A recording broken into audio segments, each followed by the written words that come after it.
Good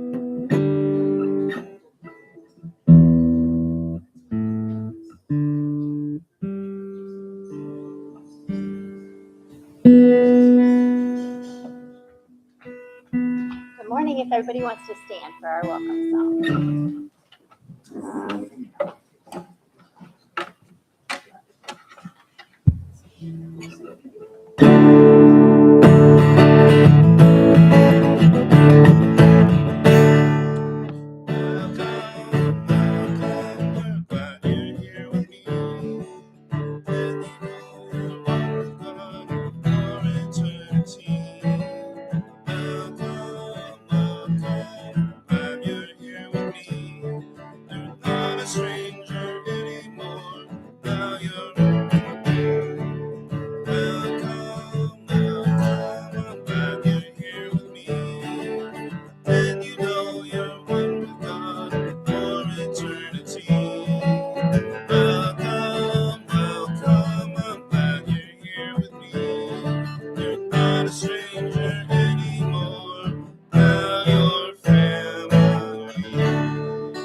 Well, hello and good morning. Is this on? Here we go. Hello and good morning. I'm Catherine Jeffrey, and I'm a member and on the Board of Trustees of Unity of the Hill Country. It's my honor to welcome you here where we offer a positive path for spiritual living. Let's give our guest musician, Jeffrey Rector, and Reverend Karen Tudor a warm welcome.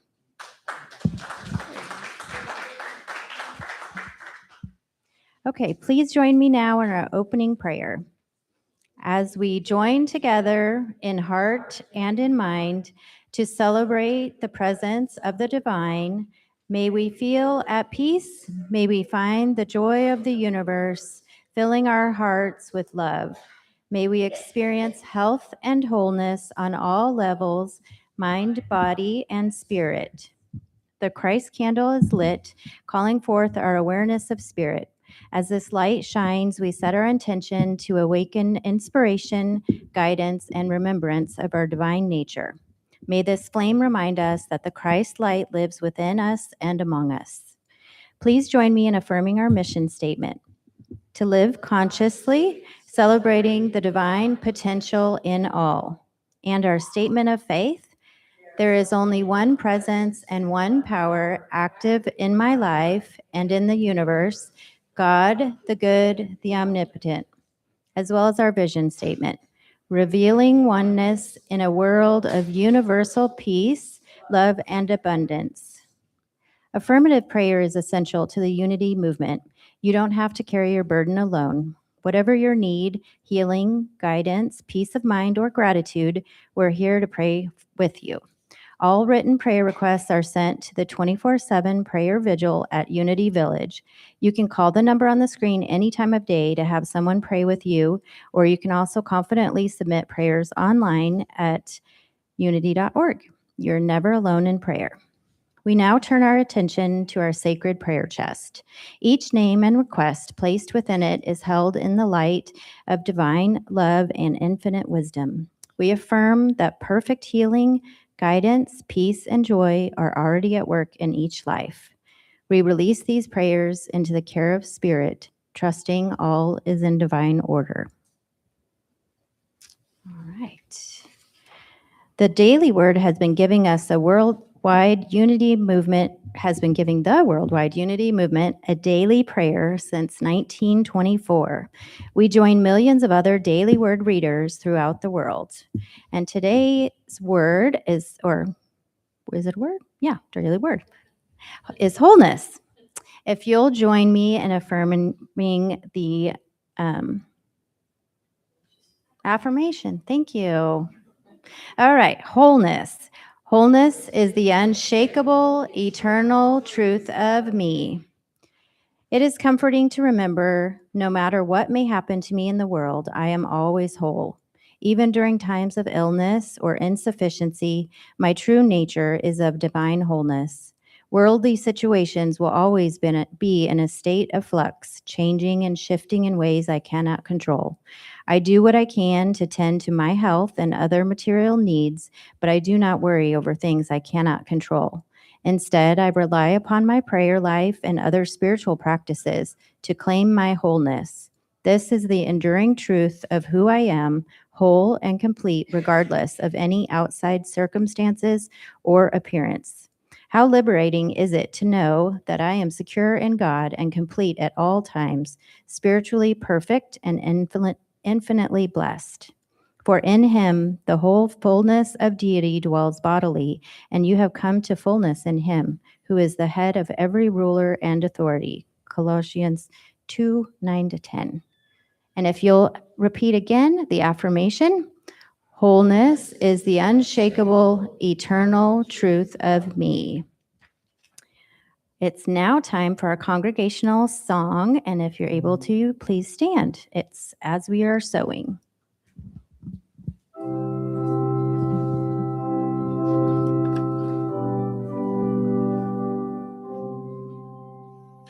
As we're sowing, we are reaping. As we're sowing, we are reaping. As we're sowing, we are reaping. Children of the light. Sowing seeds of loving kindness, sowing seeds of loving kindness, sowing seeds of loving kindness, children of the light. Sowing now for bright tomorrows, sowing now for bright tomorrows, sowing now for bright tomorrows, children of the light.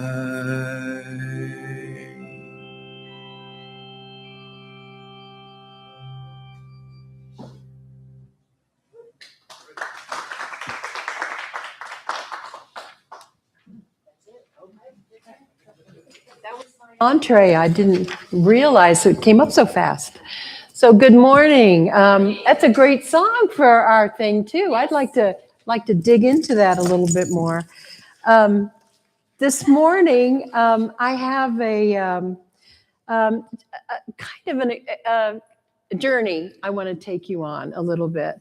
I'm actually, well, I don't want to spill the surprise, but I'm going to move into, first of all, acknowledging, I don't know if you've been noticing the flowers in the fields. You know, this is This is Texas Hill Country's finest time, right?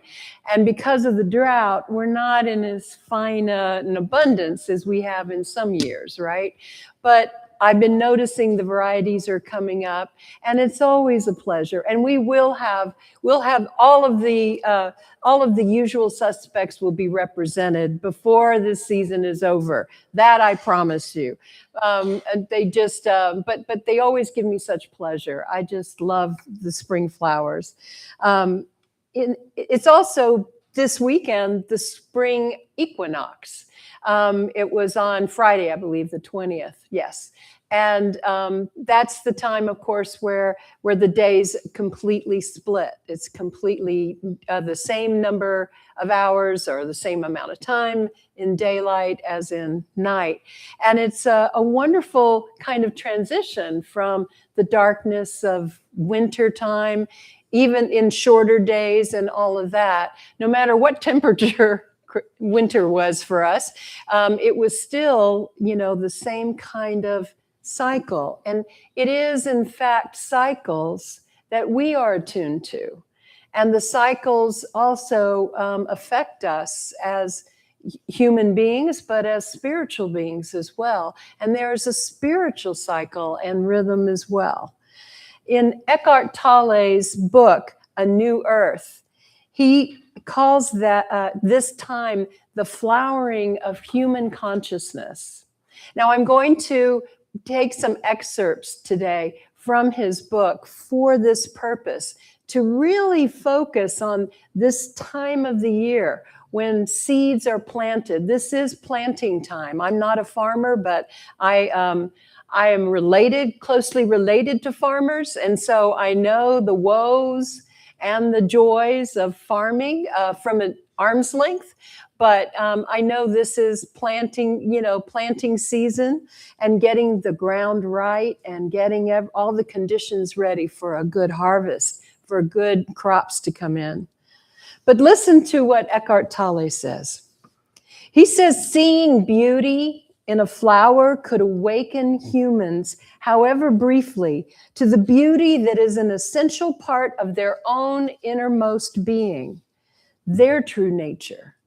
The first recognition of beauty was one of the most significant events in the evolution of human consciousness. The feelings of joy and love are intrinsically connected to that recognition. Without our fully realizing it, flowers would become for us an expression in form of that which is more high, more sacred, and ultimately formless within ourselves. Flowers more fleeting, more ethereal, and more delicate than the plants out of which they emerged, would become like messengers from another realm, like a bridge between the world of physical forms and the formless. They not only had a scent that was delicate and pleasing to humans, but also brought a fragrance from the realm of spirit. Because you can't put your fingers on that fragrance. You can't really detect where that comes from even. It just is the aura. It's that enveloped in that. I've never thought of flowers like that. Although I'm drawn to them and I love them, I've never thought of them in that same kind of way, that they really have they have an important purpose. Things would not come into being without the presence of blooms and the formation of seeds. We wouldn't have a harvest next year. But at the same time, they're ethereal, they fall apart, they disappear, they come for only a short time for the most part, and then they've done their work, they leave their load, and they disappear and they return to the ground, right? Listen to this. He also says, once there is a certain degree of presence in us, recognized in us, once there is a certain degree of presence, of still and alert attention in human beings' perceptions, they can sense the divine life essence, the one indwelling consciousness or spirit in every creature, every life form. Recognize it as one with their own essence, and so love it as themselves. This is our way of connecting with life being everywhere. This is our way of understanding our place in a greater kaleidoscope and relationships of life. It isn't just the animal world. It's not just the birds of the air. It is all life forms. It is the grasses of the field. It is the flowers. It is the bees that thank you, pollinate them. I was going to spend the rest of the day trying to find that word. Pollinate them, exactly right. You know, the whole thing that we observe and are part of, it's easy to walk right past it. Wave the bee out of your face and just keep on walking down the path that we have made with cement, right? But at the same time, we are part of all of this wonderful burgeoning life and the planting of future. And we carry that future in us as well. Our ancestors evolved this awareness of presence, of the sacred within and without, to survive and to understand our place in the unity and diversity of life. We're not the top of the food chain.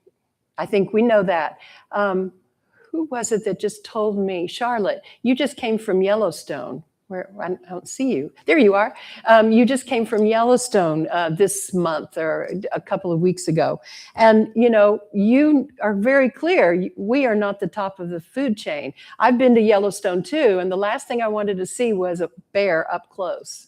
Way over there, down there in the valley. I did not get to see one. I think it was probably my fear that kept me from seeing one. But the bison, they're also, they have my respect as well. And the elk and the moose, all of those guys, all of them. I'm very clear that we are not, we're not made for that. But at the same time, despite how we've tried to dominate the planet, we can see already that all of our efforts to try to take control of things isn't necessarily working out so well. Because if we're coming from our left brains, we've left out our heart.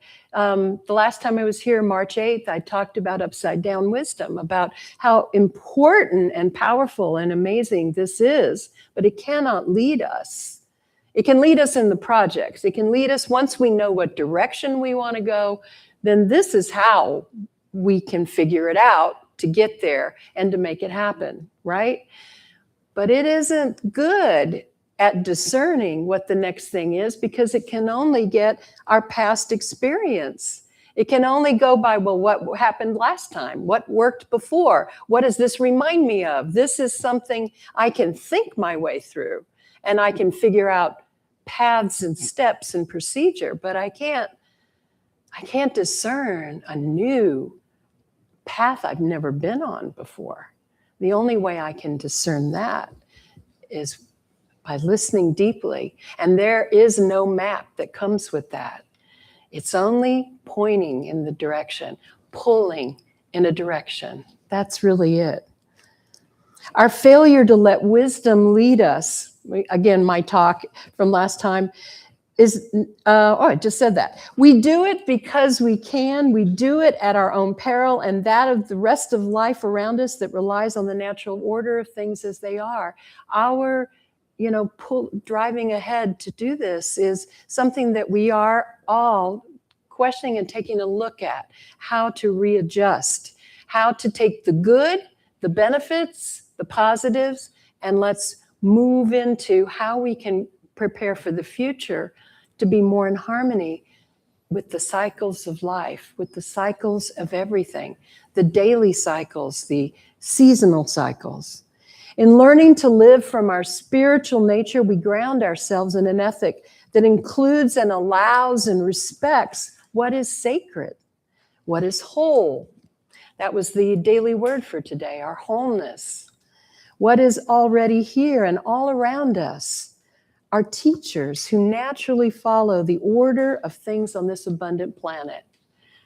When we step out the doors right here, you just step right out here, there's already something going on, right? There's already stuff happening. You don't need a screen in front of you, although you might still have one. But really, when you step outside, there's sound, there's bird calls, there's bees buzzing, there's busyness going back and forth, there's things happening, there's something growing, there's something dying, there's something blowing in the wind, there's a wind, you know? It's everything. There's some activity, action already in process. It's already happening because everything is in order. Everything is unfolding on this beautiful, abundant planet. Lessons learned for survival on this planet can mirror ways in which we might live with one another as well from the bounty of this earth. In other words, every question that we have as a community, as a person, as a spiritual being, as one of, billions of people. I've actually lost track of how many we actually are, but we have really populated this planet. And yet our biggest challenges are each other, right? It really is. How do we get along with each other? How then shall we live? And so this is where we could begin to learn our right and perfect place when enough is enough and not the sky's the limit. Our consciousness is our planting field, and our seeds, the seeds are new ideas that we take in and practice applying. This is how we plant seeds, and this is how we change and grow and move into the new season that is before us. Contemplation as spiritual practice is a beautiful way to connect with the truths and the teachings that we can find in nature everywhere around us. A flower, you could contemplate a flower. You could sit in front of it. You could, even if it's already been cut and it's in a vase and it's in front of you, just walking its petals. When I say that, I mean shapeshift into move yourself smaller in your mind, that you actually could traverse that flower, up that stem, that you could get a close-up look at all of that. What would it look like? What would it feel like to be in the presence of this? And also, what would it be like to be a flower? What is that flower? What message does that flower have for me today? What is it showing me? Not with words, but by being. It's beingness, it's service. The service of a flower is to let go of fragrance, let go of the seeds. It's to be present. It is to draw attention with beauty and with fragrance so that it will be pollinated. Those are the cues to the bees. I can participate in that by sticking my finger in there. And even leaving pollen behind me, it will fall somewhere. Something will eat it, something will use it, something will be pollinated by it.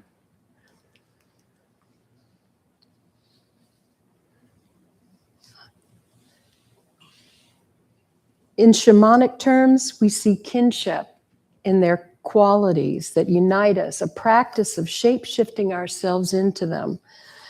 You know how children lay on their backs and watch the clouds? You did this as a child.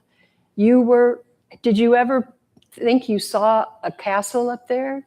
Did you ever think what would it be like to go and walk on that cloud and step inside? What would it be like to ride that whale that I see up in the sky? I mean, that's a form of recognizing the union and the connection that we actually have. Crawling into, imaginary spaces in rocks. I love to meditate with a rock. I love to do contemplation with any kind of stone, any regular rock out there. Just pick it up and feel it, look at it, turn it over, imagine where it came from, imagine what its story is, how far did it come, how old is it? Stones are ancient, ancient. And in Texas, our entire state is bedrock, ancient ocean. There is nothing more exciting to me than that, because every rocky place that you find that has holes in it, that's old old, thank you, coral. What my words are today. Coral, exactly right. And so it is amazing to me that this is what we call home. We walk on it all of the time. And sometimes when I look at the cactus, because they're so strange and they're wiry, and the ways in which I almost picture that being at the bottom of the ocean. You know, it's like the aquatic plants at the bottom of the ocean. If you look at some native plants that we have, they look very much like that to me, with the right imagination, I suppose. Tale says, so when you're alert and contemplate a flower, crystal, or bird without naming it mentally, it becomes a window for you into the formless. In other words, just its beingness, just its presence, just its busyness, just its process, whatever it's doing or not doing, whatever it is being in that moment, also is a teaching. There's an inner opening, however slight, into the realm of spirit. These three life forms, flower, crystal, or bird, have been preparing the ground for a more profound shift in planetary consciousness, he says, that is designed and destined to take place in human species. This is the spiritual awakening that we're beginning to witness now. His belief is that all of these things are all part of not just about human conscious change, but consciousness itself.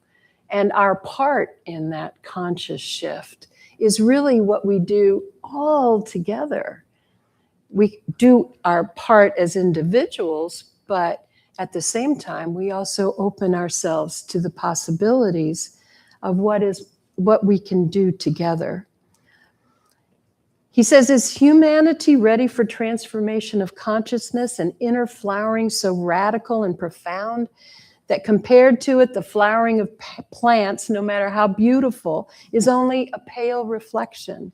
Can human beings lose the density of their conditioned mind structures and become like crystals or precious stones, or so to speak, transparent to the light of consciousness? Can they defy the gravitational pull of materialism and materiality and rise above identification with form that keeps the ego in place, condemns them to imprisonment with their own personality? In other words, how can we reach back to the natural part of us, to something real and whole and perfect, our own individuality, but also our own authentic self that is waiting to be fully expressed in this lifetime? Current trends of living off the grid, escaping into wilderness and taking nature vacations, breaking out of office locations and office hours. Another way that we rewild ourselves. There's programs afoot where you spend a weekend rewilding, moving into more natural, native ways our ancestors lived. So today I wanted to share with you a book that I got from one of my granddaughters. Mr. Tiger Goes Wild. It's actually one of my favorites. I don't know how much she really liked it, but I did. It says, everyone was perfectly fine with the way things were, everyone but Mr. Tiger. Notice that Mr. Tiger has a top hat on. He's got a bow tie. He's got a suit on. You'll notice that he also has standing upright on his two hind legs. He's got shoes. And not only him, but everybody in town, Mr. Bear, everyone is quite formal. Everyone is quite put together. Even the children are all riding around with top hats as well. Mr. Tiger was bored with always being so proper and holding up his pinky at the tea table as well. Good day, Mr. Tiger. Good day, Mr. Deer. Lovely weather we're having, I suppose. Indeed. Now, children, please do not act like wild animals. Yes, that's the society he lived in. He wanted to loosen up. He wanted to have fun. He wanted to be wild. And then one day, Mr. Tiger had a very wild idea.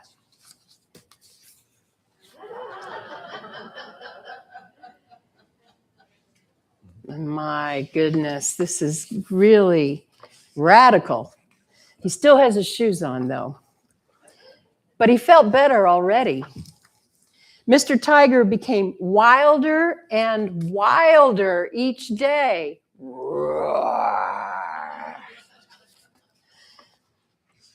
He's got his shoes off. He's sitting like a tiger on the bench in downtown in front of everybody.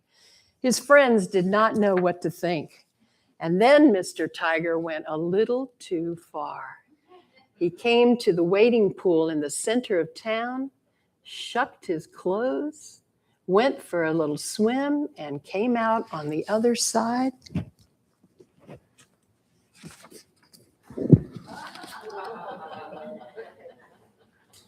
He almost looks naked, doesn't he? After seeing him all dressed up, it's almost improper.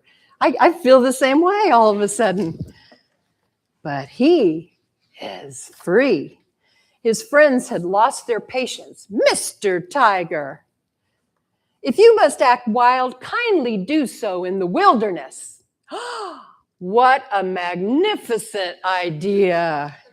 And he takes off for the wilderness. It looks more like a paradise to me, actually. Waterfalls and lush green and things that are just wild and no pretense at all. And he went completely wild, roaring, walking the fields, and spent as much time as he could and just reveled in it. But time went by, and he missed his friends, and he missed the city, and he missed his home. So Mr. Tiger decided to return, knowing that he would have to begin to comply again. So he shows up in his Hawaiian shirt, and he's got pants on now, because somebody handed that to him as they saw him approach town, so that he could at least be somewhat proper. But he is still going on all fours. And now he notices people have started to change.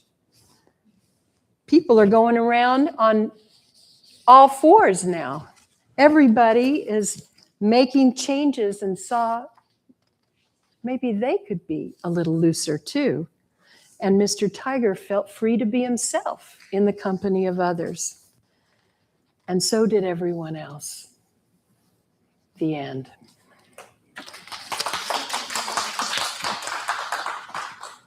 So intuitively, we know that we have an authentic nature too.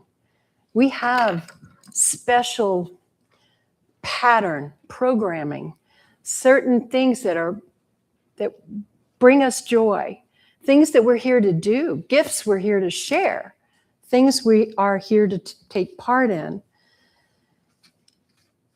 And it needs to be let out. And to do that, we have to feel like we break out of expectations. We break out of the things that others have imposed on us to be wild, to go free and lead our own lives, replacing the values of our fearful egos, trying to keep us safe and intact and in place, right? Tale says, when you recognize the unconsciousness in you that makes the recognition possible, this recognition that's possible is the arising consciousness. It is awakening. In other words, the part of you that sees how you are or that shows you something else is itself the awakened part of you. Pay attention to this part of you that is questioning, why do I keep doing this? This isn't working. What do I need? This is the awakening part. Pay attention to this and try to spend more time being with that and listening to, what is it if I could do anything? What would it be? What is it wanting from me? You can't fight against the ego and win, just as you cannot fight against darkness. The light of consciousness is all that is necessary, and you are that light.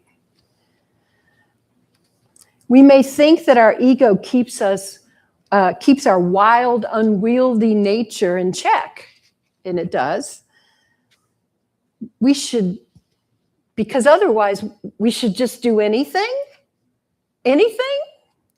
We needn't keep commandments, thou shalt or shalt nots, or follow the ways that others have taught us to live, being concerned about how we're perceived, what is acceptable, what's fashionable, what's cool, what is successful or expected at this time in our lives. What should I be doing? What should I stop doing now that I'm of an age, right? What fears or drives keep us in our boxes, doing what we've always done, arguing for our limitations instead of for our passion, for our joy, for our creativity, for our possibilities. Rewilding yourself is to spend time in contemplation of nature and seeing its order and breathing the air. Real freedom. Really let go. Stop getting, unhook yourself from the feed. Whatever it is, however it comes to you, whether it's in your own mind, whether it's on your phone, whatever, just unhook. Rewild yourself. Walk out barefoot in the grass. You can do that,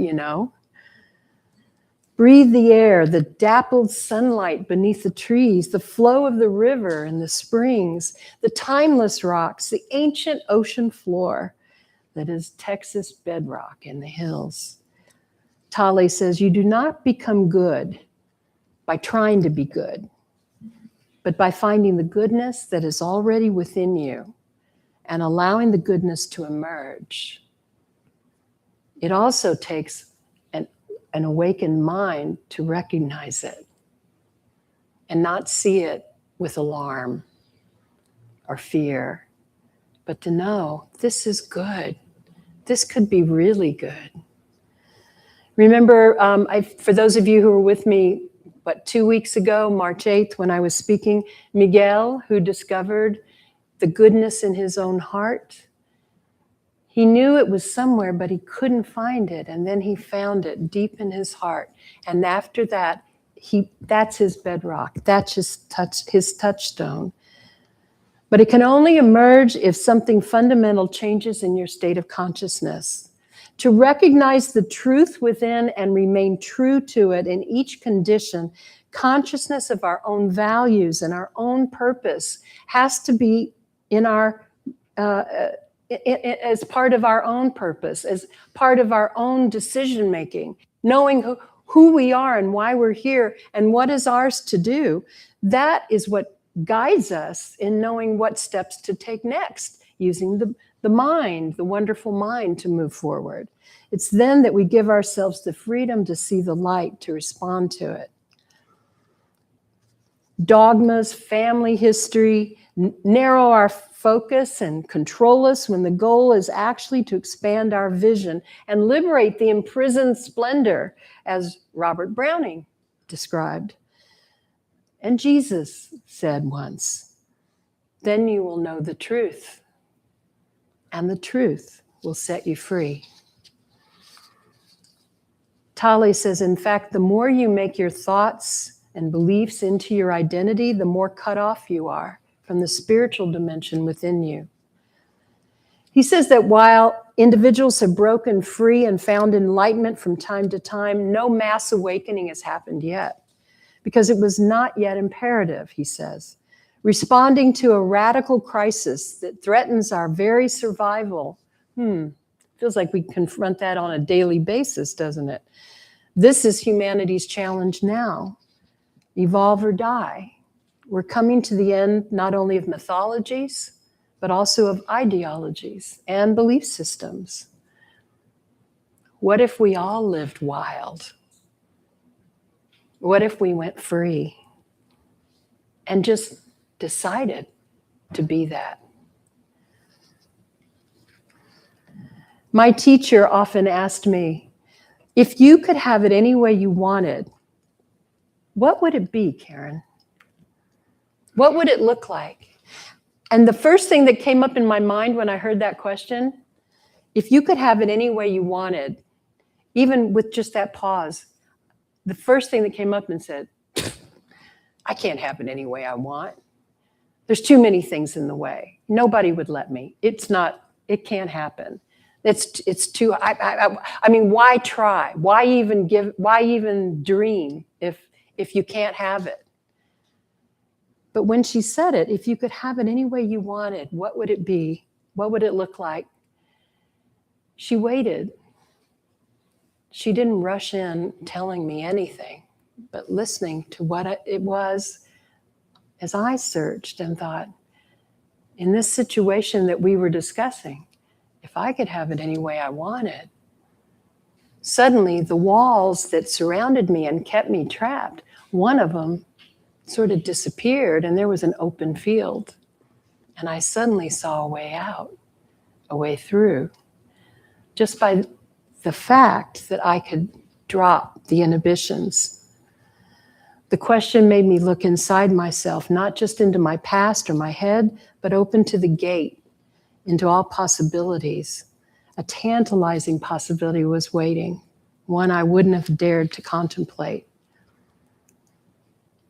In order for our lives to change, we have to live from our authentic being, y'all. That's really why you're here. Please, don't give up on this life, until you know that you have shaken the bushes, that you have opened up your chest. This one, but you've opened up the locked away part of you that was never accepted maybe by others. But please don't take it with you. Please leave it here for us. Please share it. Light, shine, love, create, make mistakes, mess up, blow it, do whatever you have to do. But please make sure that you have turned over every stone that's in your path.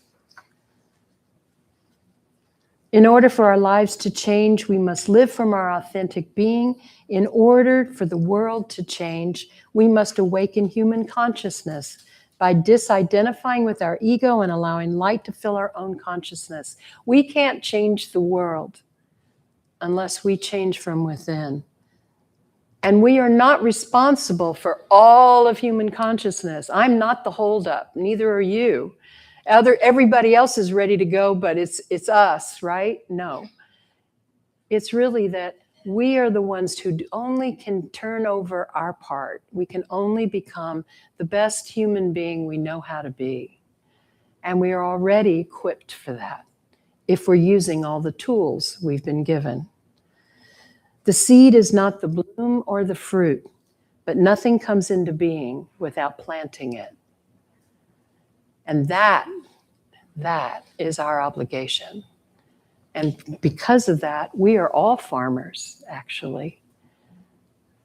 Just farming ourselves. Allow the vision, the new idea, the pull of purpose to ignite your awareness and stay alert to the next steps to take that make the vision a reality. The seed is now planted in the fertile soil of your consciousness when you agree. And so I'm going to take you now into a little journey. And so I'm just going to invite you to uncross your legs, sit comfortably, relax in your seat. Take a deep breath in with me now.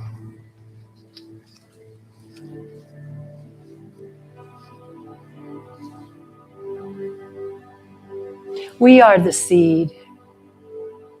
We always have been. Parts of us have known it and have sprouted. There's a hard shell still, a place in us.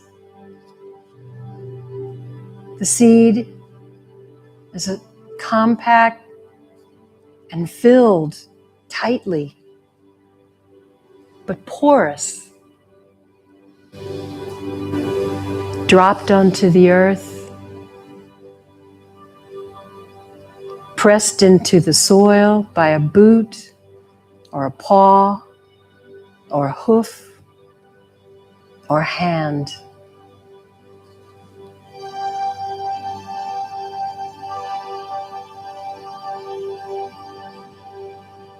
Darkness.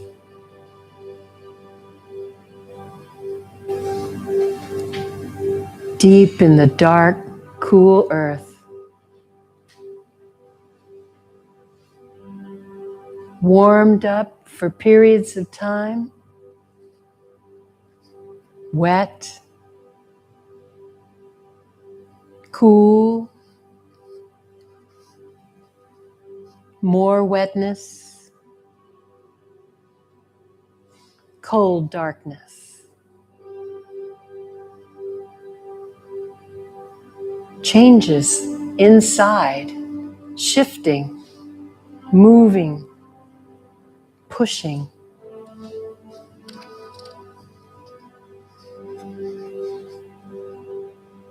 Warmth returns. Wetness. And now, more changes within, pushing out from the shell into the ground, searching for nourishment, searching for rooting, grounding itself. More shifting and changing inside. Energy is moving seemingly of its own, piercing the shell, probing the soil, drawing nutrients and wetness. More pressure from the inside, pressing out. Reaching toward the warmth, stretching, growing.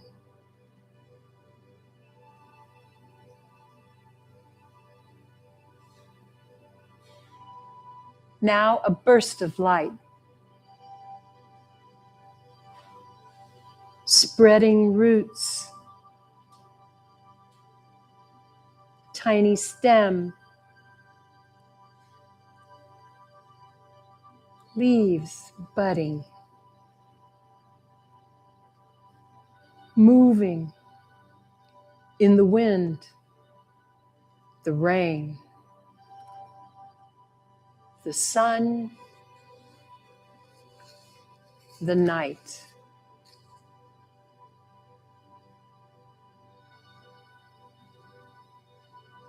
From the center of being, something being drawn out. Small, protected, growing larger,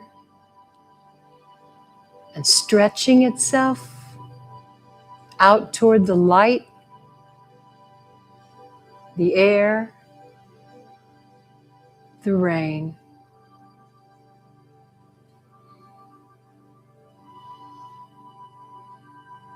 Now it is so full, the pressure so great, it finally splits. The pressure is relieved, but still probing, stretching, reaching out, growing. Light, rain, wind, warmth, and darkness.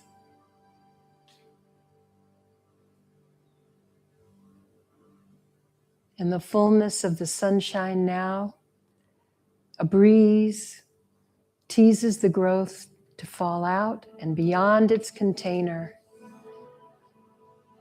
the warmth draws the petals to peel back and reveal the yellow heart, the fragrance of its life, of its presence, becomes a magnet to other life forms. Fragrance fills the air, bobbing all parts of the whole self in a dance, in the winds, in the rhythm of the rains, in its fragrant call,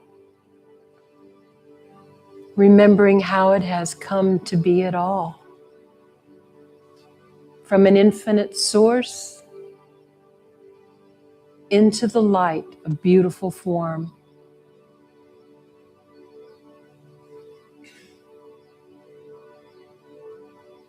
You too are fully formed, offered to all who pass.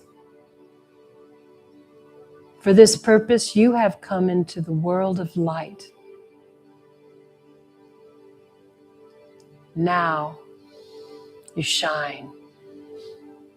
Now you bring the light. And so it is. Amen.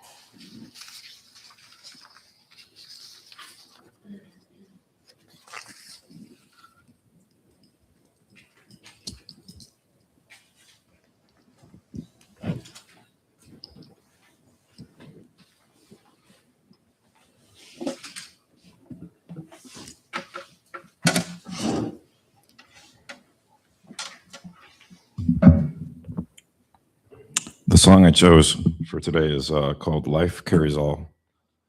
It's an original that's inspired by the teachings of Alan Watts, which fits really just perfectly into today. One of his favorite lessons is how the bud doesn't judge itself for being the flower, or same for the seed. And it's all part of the same process. And he also likes to talk about the seed and the darkness, and the strength it needs to break out of its shell is the same strength that helps it survive and thrive. And when it breaks out of the shell, it's actually still in darkness. It's still working its way to the light. Right. So life carries all. I invite you to think of it as seeds on the breeze, but also that our lives ourselves are seeds that Spirit has cast out into the breeze of the universe. So here we go.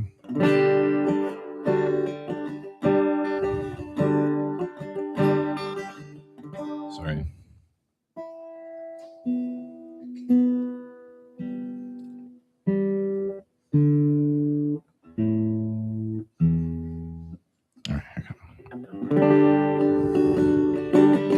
I know it can feel so rough, how for each wave a trough, every high or low. You want a band, but gotta play solo. So easy to forget. The sun rises as it sets. Every wave bar none. An expression of the ocean. Life carries all. Life carries all. Even after the fall, no problems to solve. Life carries all.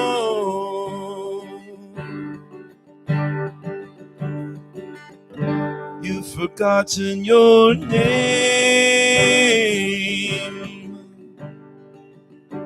while playing the game.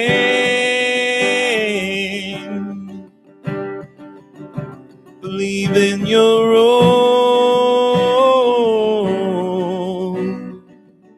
What makes your world whole? So easy to forget.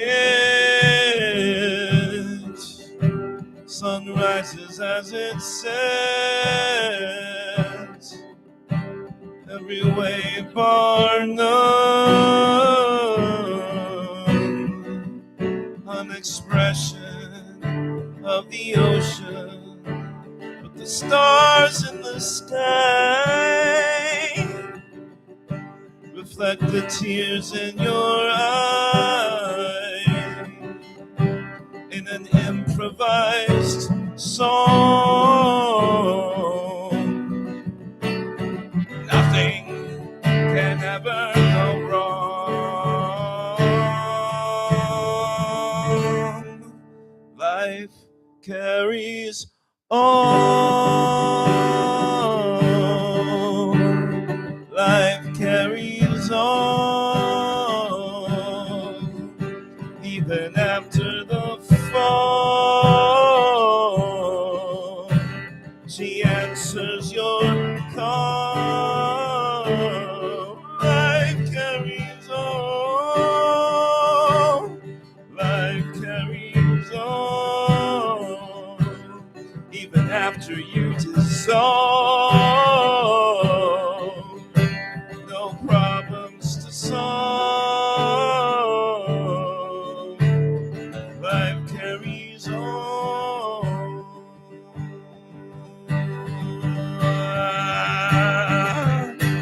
For the beggars who crawl, for those nailed to the wall, for the grown men who bawl, the scarred trees standing tall, for the buffering thralls, the broken porcelain dolls, for the home's empty halls, those living in abandoned strip malls, for all the seeds on the breeze, the sky and the seas, to infinity, eternity, for you, for me, for all your life carries on. Life carries on. Even after the fall, no problem to solve. Life carries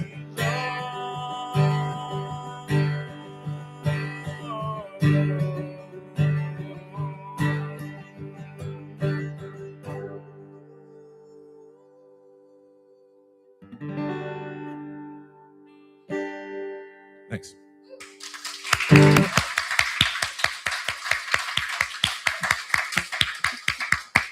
Wow, that was awesome. Thank you so much. Okay, let's see.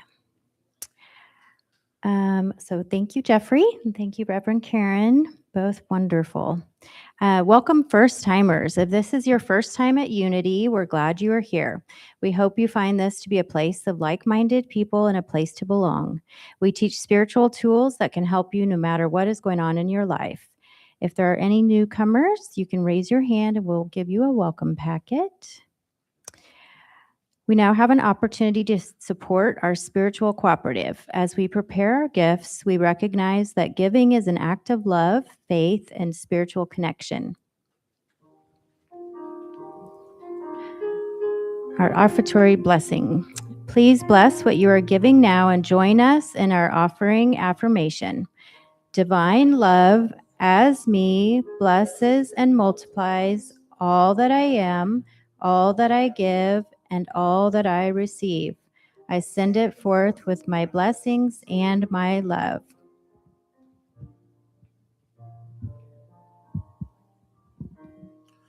Freely, freely I have received.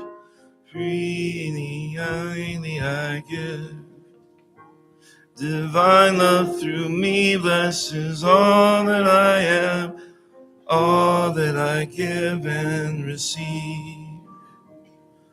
Freely, freely I have received. Freely, freely I give. Divine love through me blesses all that I am, all that I give and receive.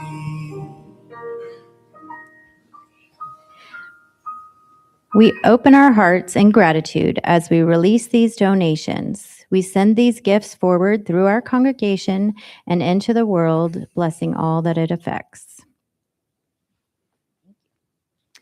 Okay, and so now from some announcements. Next Sunday, Will Tuttle and his wife will be joining us, and they are going to bring us the lesson and special music.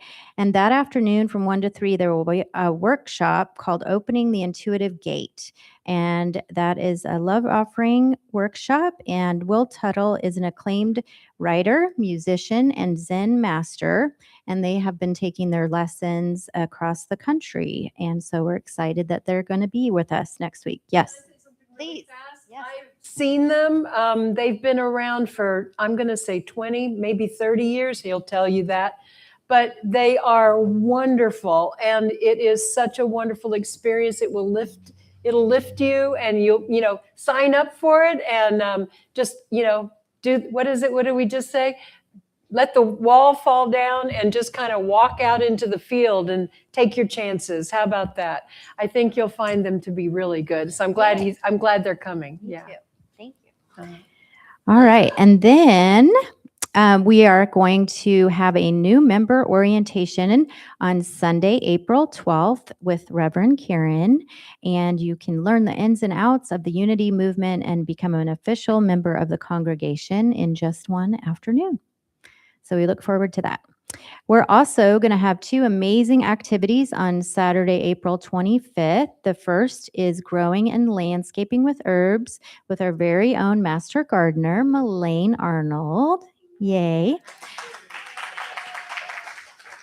So this class will be $15 a person, and I know they've got a lot of special stuff planned for it, so it will be worth every penny and more. You can sign up online or through the link in our newsletter.